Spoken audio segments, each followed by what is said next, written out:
नमस्ते सी स्कॉलर्स।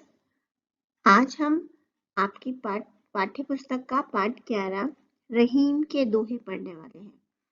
रहीम दास जी अकबर के 9 रत्नों में से एक थे और उस समय उन्होंने जो काव्य रचनाएं की वो उस समय के भक्ति रस को बताती हैं। रहीम दास जी हिंदी भाषा के एक बहुत बड़े कवि रहे, जिनका जन्म 17 दिसंबर 1556 को दिल्ली में मुगल साम्राज्य में हुआ था। इनकी भाषा शैली अवधी और ब्रज भाषा थी, जो दोनों ही भाषा उस समय की आम बोलचाल की भाषाएं थी, इसीलिए सरल थी। इन्होंने बहुत सारी काव्य रचनाएं की, मतलब कि दोहे लिखे हैं, छंद लिखे हैं। आज हम इन्हीं के कुछ दोहों को पढ़ने वाले हैं। कही रहीम संपत्ति सगे, बनत बहुत बहुरीता। विपत्ति कसौटी जे कसे, तेई सांचे मीत। इसमें बच्चों संपत्ति मतलब धन दौलत, सगे मतलब मित्र और संबंधी हमारे, कही मतलब कहना, बनत मतलब बन जाते हैं, विपत्ति का मतलब है संकट या परेशानी, साचे मीत मतलब सच्चा दोस्त और तेई मतलब वही। इस दोहे का अर्थ है कि जब आपके पास बहुत सारा धन, बहुत सी संपत्ति होती है तो उस समय आपके बहुत सारे मित्र और संबंधी बन जाते हैं, लेकिन जो व्यक्ति संकट के समय मतलब परेशानी के समय, कठिनाई के समय आपकी सहायता करता है, वो ही आपका सच्चा मित्र होता है। जाल परे जल जात बही, तजी मीनन को मोह। रहीमन मछली नीर को, तरु न छाड़ित छोह। यहाँ पे मीनन मछली को कहा गया है। नीर का मतलब होता है जल या पानी। जात का मतलब है बह जाना। मोह प्रेम प्यार। छोह छोड़ और तजी छोड़कर। इस दोहे में रहीम दास जी सच्चे प्रेम को बता रहे हैं, जिस तरह से मछली जल से एक सच्चा प्यार करती है। इस दोहे में कवि ने जल के प्रति मछली के गहरे प्यार को बताया है। मछली जल से प्यार करती है, पर जल मछली से प्यार नहीं करता है। रहीम दास जी कहते हैं कि जब मछली पकड़ने के लिए जाल को पानी में डाला जाता है, तो मछलियों के प्रति मोह को छोड़कर पानी तो जाल से बह जाता है, लेकिन मछलियां पानी के बिना वहां तड़प तड़प कर मर जाती है, क्योंकि वो अपने पानी से प्रेम को खत्म नहीं कर पाती।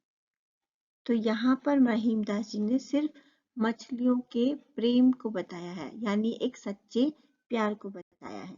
यदि आपसे कोई बहुत सच्चा प्यार करता है तो वो आपको छोड़कर कभी नहीं जाएगा। तरुवर फल नहीं खात है, सरवर पियत न पान। कही रहीम पर काज हित, संपत्ति संचित सुजान। तरुवर का मतलब होता है वृक्ष या पेड़। खात मतलब खाते हैं। सरवर मतलब सरोवर या तालाब। पियतना मतलब नहीं पीना। पान का मतलब पानी। संपत्ति संचित संचयी, इसका मतलब है धन को संचय करना, यानी पैसे इकट्ठे करना। सुजान का मतलब है सज्जन व्यक्ति या अच्छे आदमी। इस दोहे में रहीम दास जी कह रहे हैं कि जैसे कोई पेड़ अपना फल नहीं खाता, कोई तालाब सरोवर अपना पानी नहीं पीता, उसी प्रकार से सज्जन व्यक्ति मतलब अच्छे इंसान जो होते हैं, वो जो धन का संचय करते हैं, मतलब जो धन इकट्ठा करते हैं, जो रुपए पैसे इकट्ठे करते हैं, उसका उपयोग, उस पैसे को वो अपने लिए काम में न लेकर परोपकार के लिए काम में लेते हैं, मतलब दूसरों की सहायता के लिए काम में लेते हैं। तो हमें भी जिस तरह से पेड़, तालाब, ये सभी चीजें अपनी चीजों को खुद काम में नहीं लेके हमें देते हैं, उसी तरह से हमें भी दूसरों की मदद करनी चाहिए, दूसरों के परोपकार के काम करने चाहिए। होते बादर क्वार के, जो रहीम गहरात, धनी पुरुष निर्धन भय, करे पांचली बात। यहाँ पर थोते बादल मतलब खाली बादल, बिना पानी के। गहराते मतलब गरजते हैं। निर्धन गरीब। पांचली बात का मतलब सुख के दिनों की बात, अच्छे दिनों की बात। इस दोहे में कवि जी ने बताया है कि जैसे क्वार मास के बादल हैं, जो सितंबर और अक्टूबर का महीना होता है, उसमें खाली बादल हमें बहुत देखने को मिलते हैं, क्योंकि उससे पहले हम बारिश के मौसम को देख चुके होते हैं। तो क्वार मास के बादल क्या होते हैं?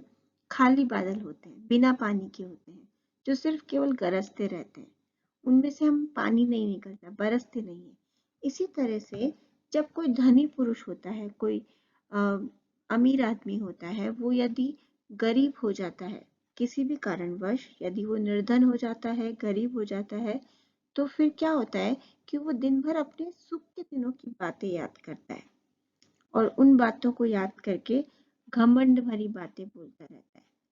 इस दोहे से कबीर जी ये कहना चाहते हैं कि हमें हर परिस्थिति के अनुसार अपना आचरण, अपना व्यवहार करना चाहिए। यदि हम सुखी हैं, संपन्न हैं, तो हमें उस तरीके से, और यदि नहीं है तो हमें घमंड की तरह पुराने दिनों को याद करके उन बातों को बार बार नहीं दोहराना चाहिए। धरती की सी रीत है, सीत धाम ओह में, जैसी परे सो सही रहे, त्यों रहीम यह देह। सीत मतलब सर्दी, धाम मतलब गर्मी, और मेह मतलब वर्षा। देह का मतलब हमारा शरीर। त्यों उसी प्रकार, सही मतलब झेलना, झेलने की जो भी ताकत हो, हमारा शरीर जितना झेल सकता है, सहन करना। कबीरदास जी कहते हैं कि शरीर को झेलने की रीति धरती के समान होनी चाहिए। मतलब हमारे शरीर में जो सहन करने की ताकत होती है ना, किसी भी चीज को महसूस और सहन करने की ताकत हमें धरती से सीखना चाहिए, धरती माता, जमीन से। जैसे कि वो सर्दी, गर्मी, बरसात, सभी तरह की परिस्थितियों को सहन कर लेती है। वो सर्दी भी सहन करती है, गर्मी भी सहन करती है, और बरसात में इतने पानी को भी सहन करती है। उसी तरह मनुष्य का शरीर भी होना चाहिए। हमारे जीवन में आने वाले हर दुख, सुख, हर परिस्थिति को सहन करने की ताकत हमारे अंदर होनी चाहिए। परिस्थिति को देख के घबरा जाना और दुखी होना, ये हमें नहीं सीखना चाहिए, बल्कि उस परिस्थिति में, उस स्थिति में अच्छे से व्यवहार करना और उस परिस्थिति का सामना करना हमें आना चाहिए। तो ये थे बच्चों आपके रहीम दास जी के कुछ दोहे।